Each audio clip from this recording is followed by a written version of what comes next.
Imini yesabatha ebenhle kwabangcwele.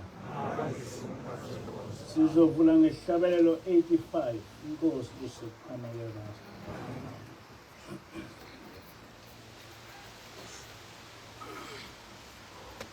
Ngonile ebusweni bakho ungena sebusweni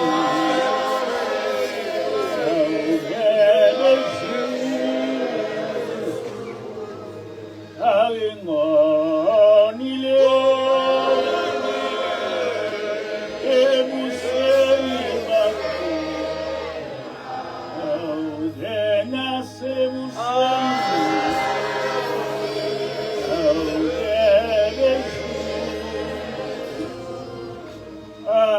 Isolami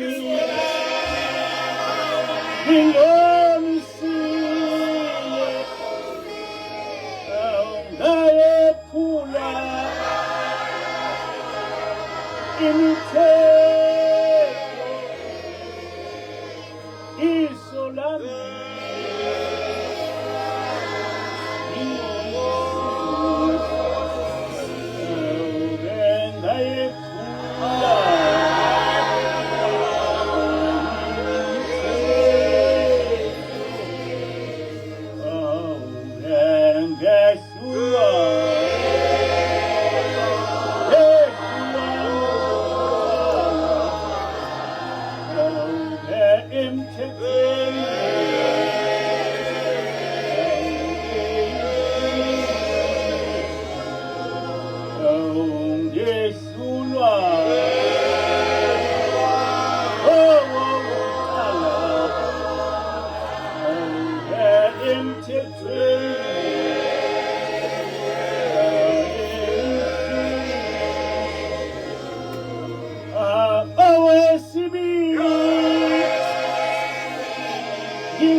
ngesandla sakho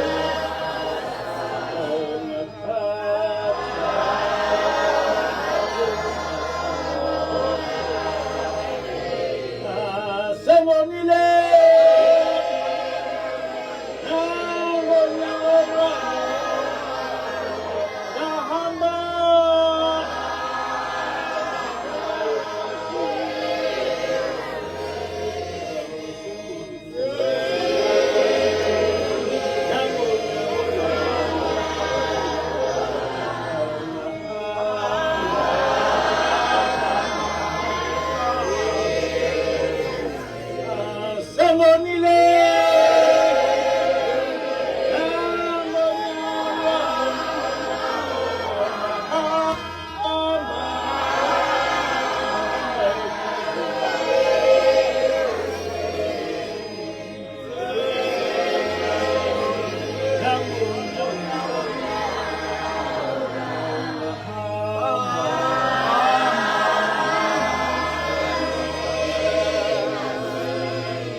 Asma.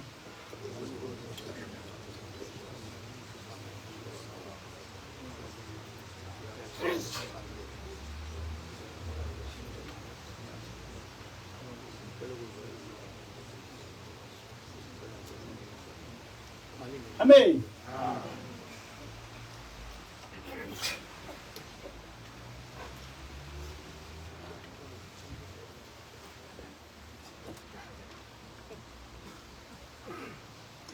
Isihloko salenkonzo sithi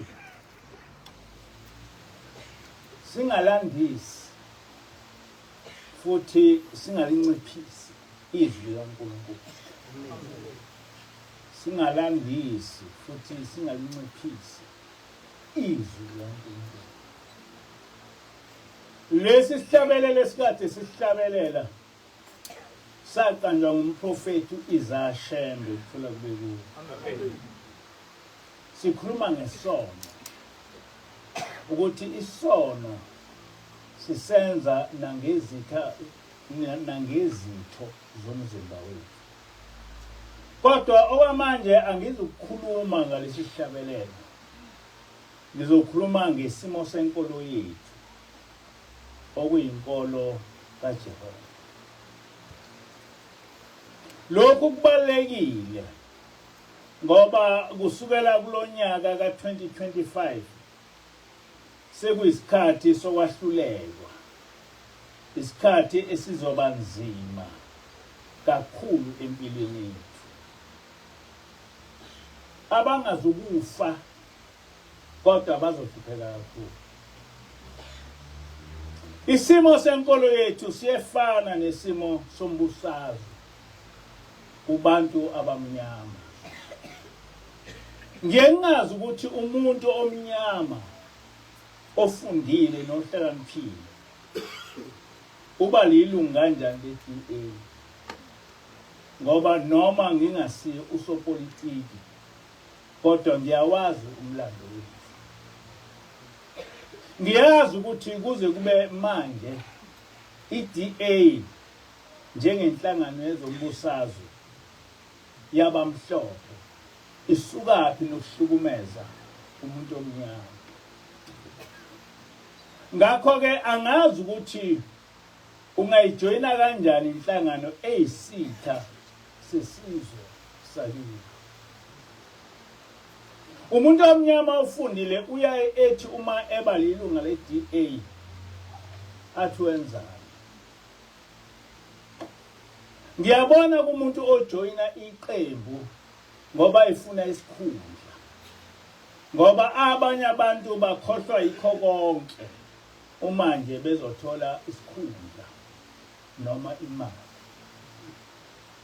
Kunjalo ke nasenkolweni yobuKristu. Abantu abamnyama baba ngamalunga enkolo engingazi noma bayayazini ukuthi inomlando omubi kangakanani esizweni esinqaba. Baningi kakhulu abantu eAfrika ababebulawa bephoqa ukuba babe ngamaKristu. Ngokungawazi umehluko ezinkolweni, ungathola abantu behlasela noma yiphi inkolo. Kodwa okuseqinisweni ukuthi inkolo yethu okuyinkolo kaMose ayinakufaniswa nenkolo yobuKristu. Kodwa ngokukhulu ubuqili lenkolo kaMose isiyahlanganiswa nenkolo kaConstantine ukuze abezizwe bachithe inkolo kaJehova bengaphakathi kwayo. Kule ntshumayelo sizogxila kakhulu kuYeshua owagcina esenguJesu ukuze isizwe sakithi siqonde ukuthi iMosaic faith ayihlangene neChristianity. Njengoba noYeshua engahlangene noJesu.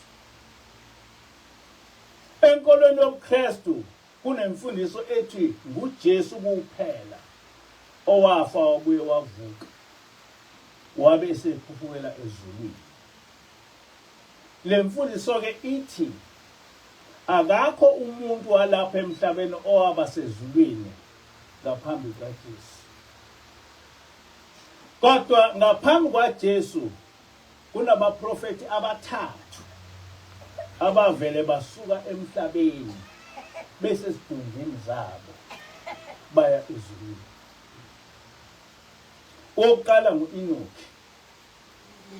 uEnoki akazange afe. Wavele wasuka ngesidumbu sakhe waya ezulwini. Wayohlala noNkulunkulu. Sifunda izinto eziningi kuEnoki ngesimo sezulu kanye nesezingelosi. Kodwa incwadi ekhuluma ngoEnoki yakhishwa eBhayibhelini ukuze lolu lwazi lukaEnoki lungafinyeleli kubantu. Owesibili nguMelchizedeki. Lo ngumpristi obizwa ngokuthi ngumpristi wophezukonke. Engenanina, engenayise, engenakuqala nokuphela kwezinsuku. Naye akazange wafa. Kodwa wayevele anyamalale nje. Kuhambe abuye avele. Owesithathu nguEliya. uEliya kwavele kwafika inqolo yasezulwini yamthatha yana ezulwini. Ngaphambi kokuba ngichaze kabanzi ukuthi ngikuthathaphi ukuthi ubuKristu inkolo eyisitha senkolo kaJehova neyakhiwe ngobuqili obuyisimanga, kuzomele ngicacise umlando wenkolo kaJehova osugcine wahlanganiswa ngabezizwe lobuKristu ukuze kubukeke sengathi inkolo kaJehova neyabezizwe inkolo eyodwa. Inkolo kaJehova yasunguleka ngokufika kwaJehova uqobo lwakhe entabeni yaseSinayi. Lapho wazikhulumela ngokwakhe nabantwana bakwaIsrayeli. Lesi simanga sikaJehova ekhuluma nabantu bonke ngesikhathi esisodwa senzeka cishe ngo-1447 BC.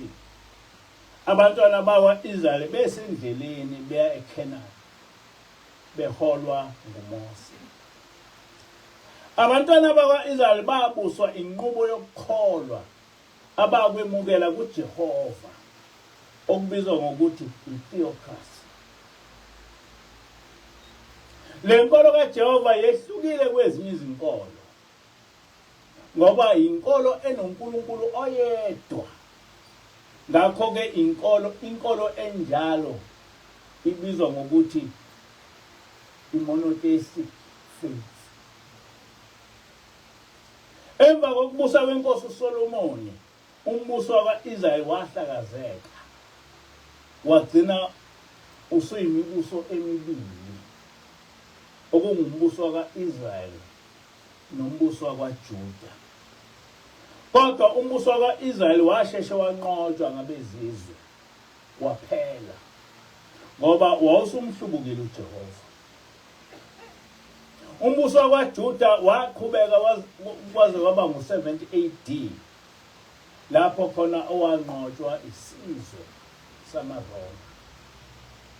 Yonke-ke indaba yezinkolo ezimbili ezenziwe inkolo eyodwa iqala abantwana bakwa-Israyeli sebenqotshwe ngamaRoma. Kusukela amaJuda enqotshiwe, amaRoma ahlukumeza amaJuda ngezindlela eziningi esazochaza lapha. Kusukela ngo-325 AD, umbuso wamaRoma usuphethwe nguConstantine. Lo mbusi waqhamuka nendlela ehlukile yokuqeda ngenkolo yamaHebheru. Okokuqala, uConstantine wasungula inkolo yombuso owathi ihlanganisa zonke izinkolo, okungubuKristu. Ne-Mosaic faith yahlanganiswa nale nkolo, yaba ngaphansi kwenkolo kweChristianity, njengoba namanje injalo. Lokho kwakusho ukuthi sekumele i-Mosaic faith ilandele inqubo yokukholwa kobuKristu. Yaqedwa inkolo kaMose. uConstantine washaya imithetho eminingi ebizwa ngokuthi ngama-creeds, ngawo owayiqeda lenkolo kaJehova. Cishe eminyakeni yo-447 AD, amaRoma enza ubuqili ngezindlela eziningi. Ngalesi sikhathi wayevele sewachithwa uYeshua nenkolo kaMose. Njengoba echaza uDr. Kotze encwadini yakhe ethi Come Out of Her My People, eqedeni ngoYeshua base bakha isithixo sabo esasibizwa ngokuthi ngesiGreki u-Isis. Bathi lesi sithixo singumsindisi wabo. Emva kwesikhathi lesi sithixo sagcina sesibizwa ngoJesus noma ngoJesu. Esekhona lo Jesus oyisithixo, cishe eminyakeni yo-500 AD, waqokwa enye insizwa yendodana kaPhapha, uCaesar Borgia, kwathiwa sekunguye uJesus. Lo Jesus osesithombeni eziningi nasemabandleni uCaesar Borgia, hayi uJesu. Ukuze abamnyama bakholwe ukuthi inkolo yafika nabamhlophe, zonke izithombe zabantu abamnyama eziseBhayibhelini zapendwa zenziwa zaba abelungu zabamhlophe. Isithombe sikaJesus-ke sona kwakuvele kungesomlungu, uCaesar Borgia, okwasekuthiwa nguye umsindisi. uYeshua, okwakungumprofeti wakwa-Israyeli, yena wabe esevele wachitha kule nkolo entsha isizwe samaRoma. Umongameli waseRussia uPutin wachaza kabanzi ukuthi abantu abamnyama ababe seBhayibhelini babependwe ukuze babe ngabelungu. Wakuveza nokuthi noYeshua kwakungumuntu omnyama. Kodwa okumangalisayo ukuthi abanye abantu abamnyama abakuthandanga lokho okwakwenziwa uPutin. Kodwa umprofetikazi uSister Celestial wakhuluma ngaphambi kukaPutin ngalabo abantu abamnyama ababependwa ukuze babe mhlophe. Mina-ke ingilosi yangitshela kusukela ku-2010 ukuthi yithina abantu abamnyama esingamaHebheru. Umprofeti uYeshua wazalwa esizweni samaHebheru ngo-6 AD, wabulawa ngo-33 AD. Kodwa umlando ophelele ngoYeshua kusukela eminyakeni eneminyaka engu-12 aze abe neminyaka ewu-30 asinawo. Kodwa abafundi bakaYeshua bawubhala wonke umlando wakhe encwadini ebizwa ngokuthi The Gospel of the 12 Apostles. Kodwa leyo ncwadi amaRoma ayishisa. Kwase kusala izincwadi okuthiwa zabhala ngumphostoli Paul. Sicabanga ukuthi lezi zincwadi amaRoma ayishisela ukuthi engaveli amaqiniso ayiwo ngoYeshua. Okokuqala uYeshua base bemcishile emlandweni wenkolo yabo. Esikhundleni sakhe base bakha uJesu okwakuyisithixo. Kodwa okukhulu ukuthi uYeshua akazange wagcina ngokucishwa emlandweni wesizwe samaHebheru. Kepha wabuye wavuswa enkolweni yabezizwe esenguJesu. EsenguJesu uYeshua wahlotshiswa ngezimfundiso eziningi ezazingekho ngaphansi kwenkolo kaMose. uYeshua wayaziwa njengomprofeti owabulawa nowaye engokugcina enkolweni kaMose.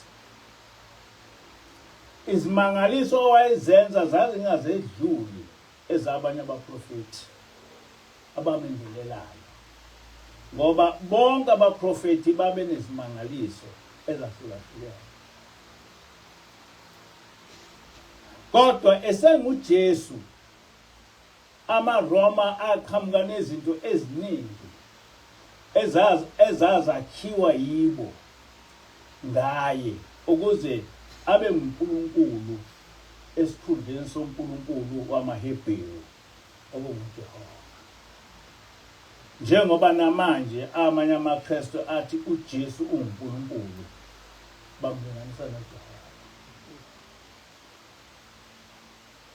Isibonelo nje, kuleyo ncwadi yabapostoli eyashiswa kuyavela ukuthi umprofeti uYeshua wayeliJuda wayeganwe nguMagdalena benabantwana abathathu.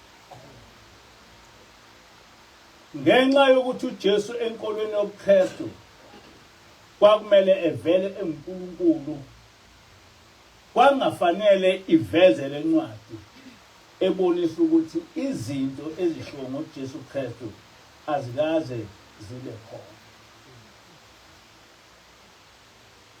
Kunembuzo-ke engilokhu ngiyibuzwa ngabanye amaKristu ukuthi ngisifundelani izincwadi zikaPawulu, ngoba ngithi akusiye uPawulo owabhala lezi zincwadi.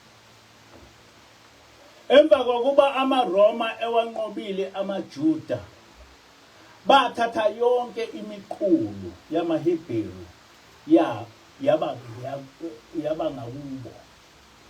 Yonke imiqulu yamaHebheru bayithatha yaba ngakubo.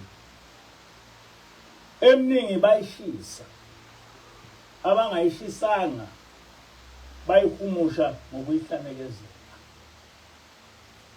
Nganginayo incwadi eyayibhalwe ngabanye abalandeli bakaYeshua ebizwa ngokuthi The Gospel of the Nazarenes. Incwadi ekwiTestament Elisha ethi ngokukaMathewu ihunyushwe isuselwa kuleyo ncwadi. Nakuye ungathola isimanga sokuthi le ncwadi yayihlanekezelwe kanjani uma ihunyushelwa kwisilathini. Kodwa akusho ukuthi yonke imibhalo ihlanekezelwe. Kwakukhishwa leyo mbhalo okubonakala ukuthi uma ishiwa injengoba injalo izophilisana nenkolo yobuKristu. Ukunikeza izibonelo, ababhali beGospel of the Nazarenes kwangabalandeli bakaYeshua babekhuluma ngoJehova noYeshua. Kodwa lawo magama akhishwa kwiTestament Elisha. Lapha kwakukhulunywa ngoJehova noYeshua, kodwa lawo magama akhishwa kwiTestament Elisha. Inkulumo ethi kwathiwa ngumNazaretha uJesu ngoba wakhulela eNazaretha engumpokotela. IGospel of the Nazarene ayisho kanjalo. Ukuthi uJesu wathi uyovuka ngosuku lwesithathu ngamazwi afakwa emlonyeni kaJesu. Le nkulumo ethi uJesu uyindodana ezelwe yodwa ingumkokotela. Le nkulumo yakhalwa ukuze ihambelane nemfundiso yobuKristu. Nginika nje izibonelo ezimbalwa. Ngenkathi amaRoma enza lo mkhonyovu abe azi ukuthi akekho ozobaphilisa ngoba amaHebheru abe esenqotshwe kudala asezigqilazana. Umpostoli Paul njengoYeshua waba khona enkolweni kaMose futhi yaba khona imibhalo yakhe. Kodwa amaRoma akha uPaul wabo base bethatha imibhalo kaShawuli wenkolo kaMose beyihlanganisa nemibhalo yabo yonke sebeyibiza nemibhalo kaPaul. Njengoba basithatha nathi basenza sababelungu noShawuli bamtshintsha kanjalo. Kule mibhalo ungathola uPaul ekhuluma izinkulumo ezimbili eziphilisanayo. Kanti inkulumo kaShawuli isihlanganiswe nenkulumo kaPaul owakhile ukudida inkolo. Omnye umbhali wakhuluma kabanzi ngalobuqili bamaRoma ngalo Paul Mbumbulu owakhile. Funda incwadi esihloko sithi The Nazarene, Betrayed, Beaten and Forgotten by Ralph Shaw. Manje ke angikwazi ukuthi kube khona izincwadi zeTestament Elisha noma elidala engasifundi, ngoba ufunda yonke into kukunikeza ulwazi oluningi. Uma ufunda iBhayibheli uyaye uthole amanye amavesi esekhishile, amanye eseshintshiwe sekubhalwe eningi. Bonke abantu bayazi lokho. Ngakho ke awukwazi ukuthi ngoba ngifunda incwadi enamaphutha nomkhonyovu bese ungijezisela ukuthi ngifundelani incwadi engithola ukuthi okunye okuyo akulona iqiniso. Sazi kanjani ukuthi lo Jesu esimkhonzayo wakhiwa ngamaRoma? That's a question. Sazi sikwazi kanjani lo? Ngokomlando uYeshua wabe engowesizwe samaHebheru ongabantu abamnyama. Kungumlando ukuthi amaHebheru aqale ahlukunyezwa ngamaGreki ngaphansi kombuso kaAlexander, emva kwalokho abulawa ngombuso wamaRoma. Ukubulawa kwamaJuda kwenzeka uYeshua engasekho emhlabeni kusukela ngo-66 AD kuya ku-70 AD. Asinawo umlando ukuthi uYeshua wake waba seRoma, asinawo lo mlando. Kodwa ukhona umlando noma ufihliwe ukuthi uYeshua wakhulela eGibhithe. Sinawo umlando ukuthi amaRoma esewanqobile amaJuda kusukela ngo-70 AD ayiqeda inkolo yamaHebheru okuyinkolo kaMose nokuyinkolo yethu. Sinobufakazi bokuthi ngo-360 AD uConstantine waqeda kanjani ngamaCrete inkolo kaMose. Kokunye lamaCrete afundeka kanje: ngiyayichitha yonke imikhosi nemicimbi nemithetho, ukudla, isinkwa esingenavubelo, iminikelo yamawundlu eyenziwa ngamaHebheru. Ngichitha nayo yonke imikhosi yamaHebheru, iminikelo, imithandazo, ukuzingcwelisa kanye nokudumisa kwabo, ngamamazi nokukholwa kwabo, ukuzila kwabo, imikhosi yokweshwama, amasabatha, amahubo, nezaga, nenkoloze yokuya kwabo ukuyokhonza emathempelini. Mina ngokwami ngithi angikufisi nakancane ukuthi kube khona ukubuya kule nkolozo yamaJuda noma ukutholakala ngidla namaJuda noma ngenza imikhosi kanye nabo noma ngandlela thile kukhulunywa nabo ngasese kuphikiswana noma kugxekwa inkolo yobuKristu.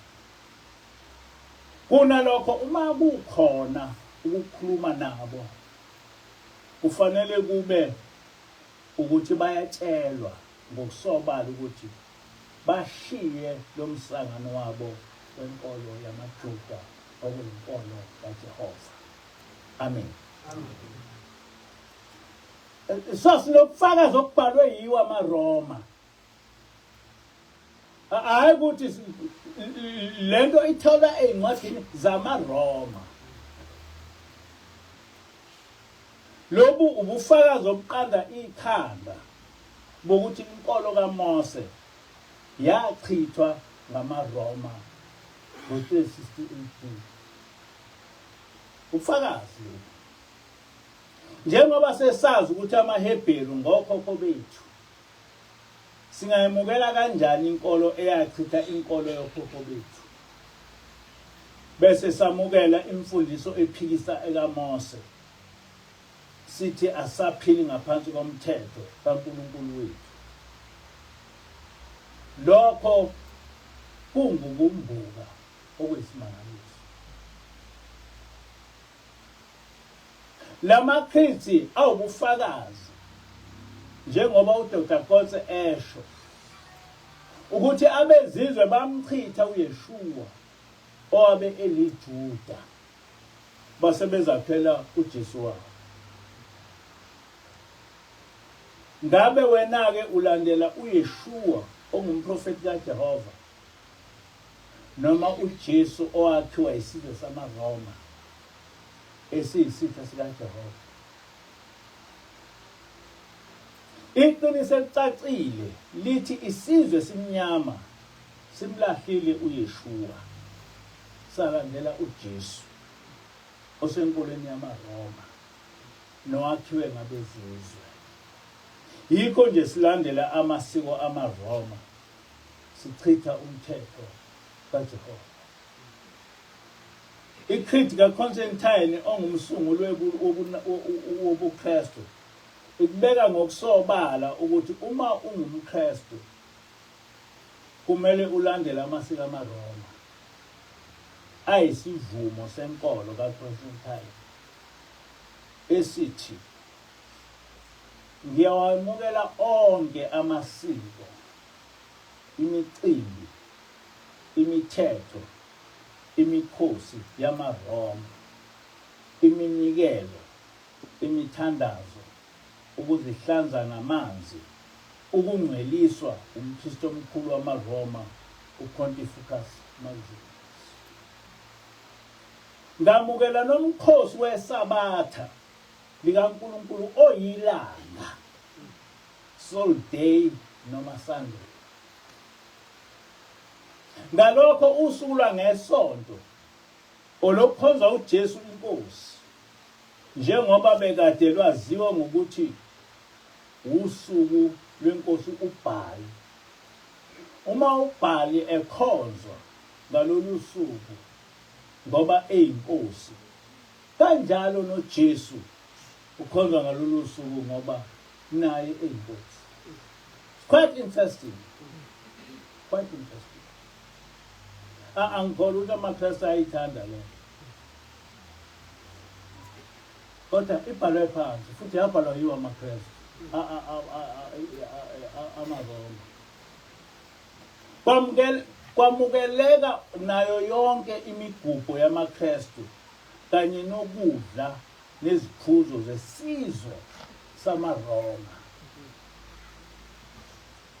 Ngamafushane nje, konke okuwusikompilo lwamaRoma nemigubho yabo nemicimbi siyakwemukela kule nkolo entsha yaseRoma ebizwa ngokuthi iChristianity.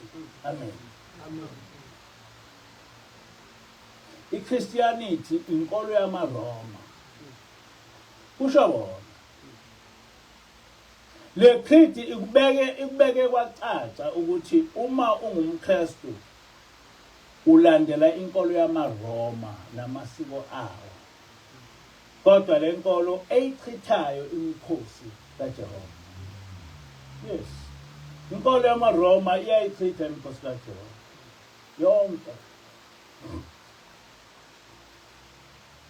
Mina kusukela ngo-2010 ngathunywa ingilosi ukuba ngivuse ngibuye ngiqondise inkolo kaJehova. Ngakho-ke kungumsebenzi wami ukuthi ngiyilwele le nkolo yophezu konke esichithwa inkolo yalezizwe. It's my duty to do that. Kumele ngiveze bonke ubuqili obenziwa ubuKristu ukuqeda ngale nkolo kaMenzi wezulu nomhlaba. KwaZulu eyavuselelwa ngumprofeti uIsaiah Shembe ukuthula kuBaba. Kufanele kucace ukuthi uNkulunkulu wamaKristu nguJesu okunguqhubeka kwenkosi uBhali, kanti uNkulunkulu wamaHebheru nguJehova umdali wezulu nomhlaba. Akusho mina, kusho namaKristu ukuthi uJesu uthatha indawo kaBhali, hayi kaNkulunkulu uJehova. Kusho bona. Akumangalisi-ke uma amanye amaKristu etholakala egcizelela ukuthi uNkulunkulu wawo nguJesu, okuNkulunkulu omthathu emunye. Enkolweni kaMose ayikho into ewuNkulunkulu omthathu emunye. Munye kuphela uNkulunkulu. Kodwa le mfundisonkolo ayikho enkolweni kaMose. Ngakho-ke ubuKristu nenkolo kaMose kuzinkolo ezingafani. Kufana nje neBuddha nobuKristu nobuNazareth. Asifani. Lokhu ukuthi ifaniswe ukuhlakanipha ukwenzela ukuthi beqede nenkolo yethu bephakathi kwayo. uNkulunkulu wethu munye, nguJehova umdali wezulu nomhlaba kuphela. Amen. Asilwi nenkolo yobuKristu, kodwa esiwenqabayo ukuthi amaKristu enze sengathi akule nkolo yophezu konke, kanti azele ukuzofeza izinhloso zikaNkulunkulu, ukuqeda ngenkolo kaJehova, basibuyisele ekukhonzeni isithixo namasiko amaRoma esikhundleni sokukhonza uJehova yedwa. Ukuchithwa kwenkolo kaMose ngumbuso wamaRoma ngamaGreeks kubhalwe phansi yiwo amaRoma. Ngakho amaKristu akangezi sengathi akule nkolo kaJehova. Yize uJehova amcisha ngisho kwiTestamenti lawo. Fanele manje abantu betshela iqiniso ba siyafa manje. Kufanele iqiniso liphume. Manje akwazi ukuthi later bese kuba nemibhalo kaPawulu owabe esenkolweni kaMose kutholakala sekunguye ochitha inkolo kaJehova. Asizolile. Asikwazi ukwehlula ukubona into eyakhiwe nengakhiwe. Asizolile. Lobu qili buyafana nalobo obenzwa ngabamhlophe kwingqungquthela engicabanga ukuthi yayiseBelgium ngingaziphuthi. Kwakuphi dokotela? eBelgium. Ya kwakuseBelgium. Lapho okwathiwa abafundisi abasebenzise iBhayibheli ukuqeda ngamasiko ethu abezizwe ababona ukuthi ayingozi kubo. Kwasetshenziswa iBhayibheli. Bahlala wathi asebenzise iBhayibheli ukuqeda ngamasiko abo ngoba ayingozi. Ngoba bazovusa imoya yabo ilwe nathi. Kamke ngamaKristu amnyama, hayi ungakhonza amandozi, hayi indoda lekho stupid. Yini bekhetha amadlozi odwa? Yonke izinto eziyisho uNkulunkulu bezenza. Abantu abamnyama abacabanga. Siyakwenqaba ukuhlanekezelwa kwenkolo kaJehova. Kwenziwe sengathi iMosaic faith neChristianity inkolo eyodwa. Kanti inhloso ukushabalelisa inkolo yoPhezibonke. Inkolo kaJehova iqondile. uDeuteronomy 10 verse 12 to 13 uMose ekhuluma nabantwana bakwaIsrayeli uthi manje ke Israyeli uJehova uNkulunkulu wakho ufunani kuwe? Ufuna ukuba umesabe, uhambe ngezindlela zakhe zonke, umthande, umkhonze ngayo yonke inhliziyo yakho nangawo wonke umphefumulo wakho. Ugcine imiyalo kaJehova nezimiso zakhe engakuyala ngakho ngalolu suku ukuba kube kuhle kuwe. Uma kanjalo njena umthetho kaJehova asigcine imiyalo yakhe. Mose uthi asaphile ngaphansi komthetho kaJehova usekho ngaphansi kwalento. uNkulunkulu wethu ukhonzwa ngokugcina imithetho yakhe owayiloba ngenceku yakhe uMose. Kodwa ngokukhulu uqili ubuKristu basifundisa ukuthi sichithe umthetho kaJehova. That is the teaching of the Christian. Kodwa sichithe umthetho kaJehova. Asaphile ngaphansi komthetho kaJehova. uDeuteronomy 6 verse 4 to 9 uMose uthi yizwa Israyeli uJehova uNkulunkulu wethu munye. Mthande uJehova uNkulunkulu wakho ngayo yonke inhliziyo yakho nangawo wonke umphefumulo wakho nangawo wonke amandla akho. Lawa mazwi engikuyala ngawo namuhla mawahlale enhliziyweni yakho. Ubafundise wona abantwana bakho. Wakhulume lapho uhleli endlini yakho nalapho uhamba endleleni, lapho ulala nalapho uvuka. Uyakwabophela abe luphawu esandleni sakho, abe isikhumbuzo phakathi kwamehlo akho. Ubowaloba ezinsikeni zeminyango wendlu yakho nasemasangweni akho.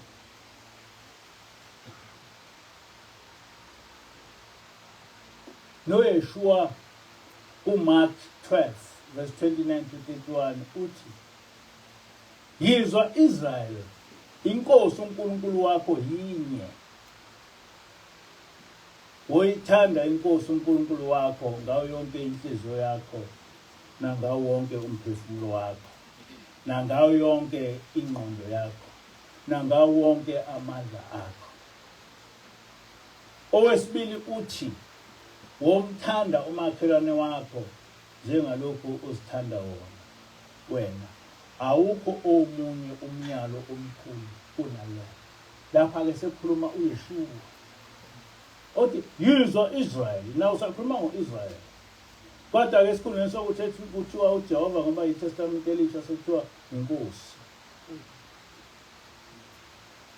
Akusashiwo ukuthi uJehova uNkulunkulu wakho, kuthiwa inkosi uNkulunkulu wakho. Ngoba bengalifuni leli gama uJehova. Isikhathi esiningi amaKristu ahlale ephikisana ngenqubo yokukholwa, ikakhulukazi ngokugcinwa komthetho kaNkulunkulu. Bese kuyacaca ukuthi lana ngamakholwa angakaze abe nomprofeti owaqondisayo. Nomprofetikazi uSister Celestial, iningi labo alimfuni, alimlaleli nokumlalela ukuthi ubabuyisa kanjani emthethweni kaJehova ngokugcizelela imibhalo yeBhayibheli. Bona banamathele ekukhonzeni uBhali kuphela. Ngabe ngempela amaKristu amlalela uSelestial, kodwa bamfuna bamlalela. Bafuna ukulalela uBhali abathi uNkulunkulu bathathu emoyeni. Abathi uJesu yingana noJehova.